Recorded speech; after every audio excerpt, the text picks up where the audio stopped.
High above the silent deserts of Mars, a satellite camera captures the winding trails of dry riverbeds.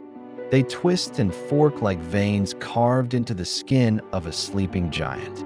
But these aren't merely geological quirks. They are the fossilized remains of something once vibrant, something moving, something alive, flowing water.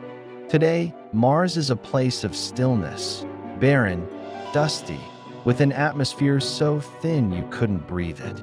Temperatures plunge below freezing, and the sun's warmth is little more than a distant whisper. But Mars wasn't always like this. The red planet once echoed with the gentle rush of rivers and the crash of waves against rocky shores. It had clouds, weather, storms, perhaps even rain. The signs are written all across the planet. Ancient channels, lake beds, and deltas tell the story of a world that may have been not so different from early Earth. This isn't science fiction, it's planetary forensics. And every dried-up stream is a clue to the great mystery of Mars. Was it once alive?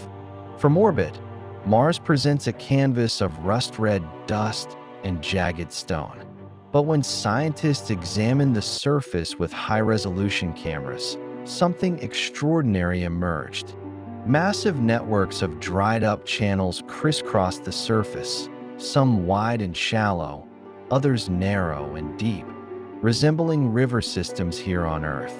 The features are unmistakable. In the southern highlands, valleys like Neargal Vallis stretch for hundreds of kilometers, their gentle curves and branching patterns mirroring terrestrial rivers shaped by steady water flow over time. These are not random cracks caused by impact or tectonics. They show signs of erosion, sediment transport, and deposition, all hallmarks of liquid water. Further evidence comes from alluvial fans and delta formations, particularly at the mouths of dried-up river channels where they enter craters. The Eberswalde Delta stands out as one of the clearest examples of a sedimentary deposit formed by an ancient river system.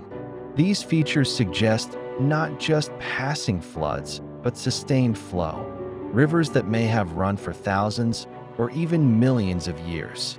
To truly understand the implications of these rivers, we must travel back over 3.5 billion years into the Noachian epoch, a time when Mars was young, geologically active, and by all accounts, much wetter than it is today. Scientists believe that during this era, Mars had a thicker atmosphere than it does now, one capable of trapping heat, producing clouds, and even supporting rainfall. Volcanic activity was rampant, releasing carbon dioxide and water vapor into the atmosphere. With sufficient pressure and warmth, this could have created a greenhouse effect, keeping surface temperatures high enough for water to remain liquid. Mars may have had a hydrologic cycle much like Earth's: evaporation, condensation, precipitation, and runoff. Water would have filled basins and craters, forming lakes, and perhaps even inland seas. The planet may have even supported an ocean in its northern hemisphere, a shallow but vast body of water covering millions of square kilometers. In such an environment, rivers would have been natural. Rain would carve channels into the land, filling craters with water and transporting minerals and nutrients across the planet's surface. This was a Mars with clouds, weather systems, and possibly the first whispers of life. Mars is home to some of the most dramatic and intriguing fluvial landscapes in the solar system. One of its crown jewels is Valles Marineris, a canyon system so immense that it stretches over 4,000 kilometers across the Martian equator. Though primarily tectonic in origin, many of its tributaries show signs of water erosion. The walls of the canyon expose layered sediments, some likely deposited by water or wind.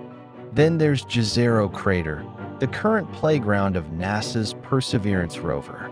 Once a lake basin, Jezero was fed by an ancient river that left behind a fan-shaped delta.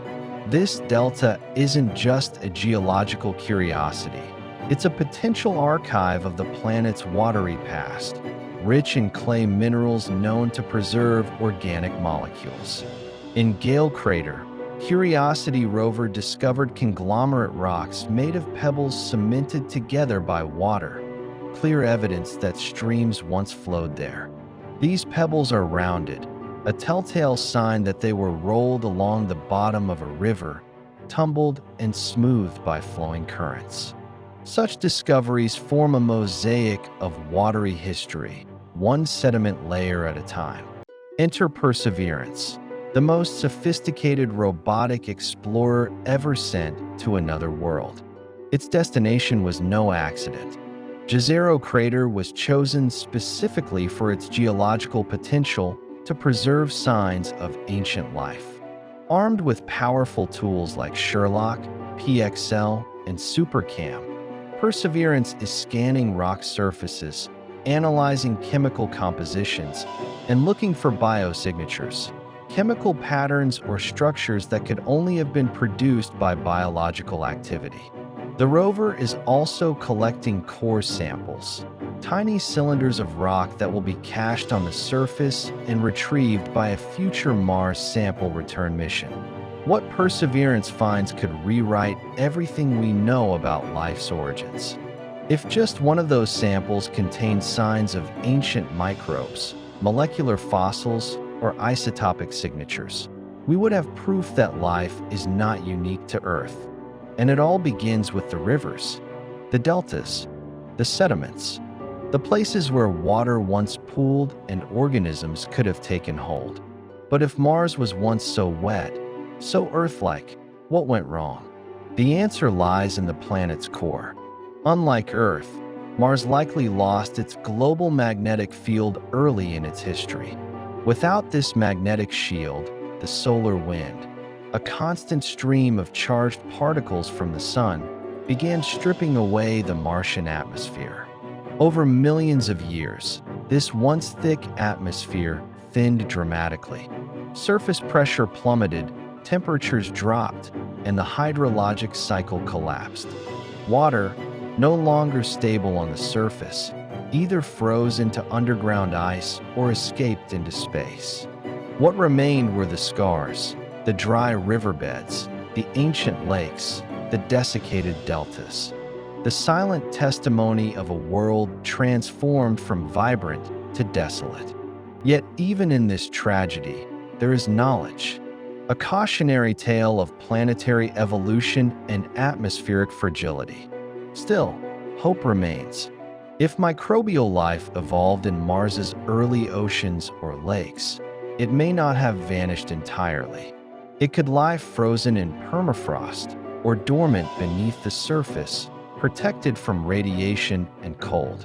Future missions may drill deep into subsurface ice, explore buried aquifers, or investigate areas where recent landslides or impacts have exposed fresh material. Some scientists believe that briny water might still exist below the surface today, perhaps warm enough to host extremophiles. On Earth, life finds a way in the most hostile environments: acidic lakes, Antarctic ice, deep-sea vents. If it can happen here, why not there?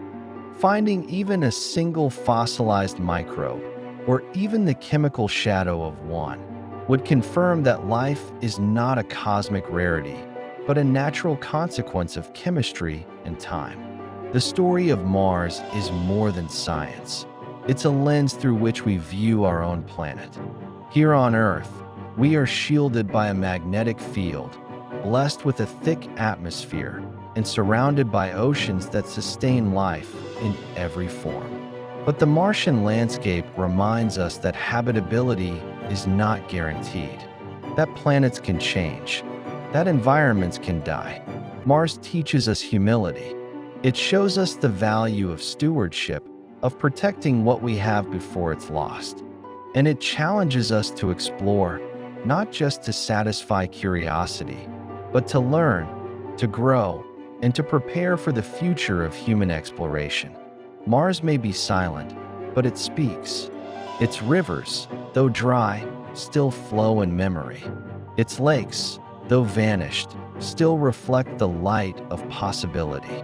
In every sediment layer, every mineral, every winding canyon, the story of a once blue world lingers. A world that may have lived, a world that may have died, a world that may still whisper beneath the dust and ice that life once stirred here and may again.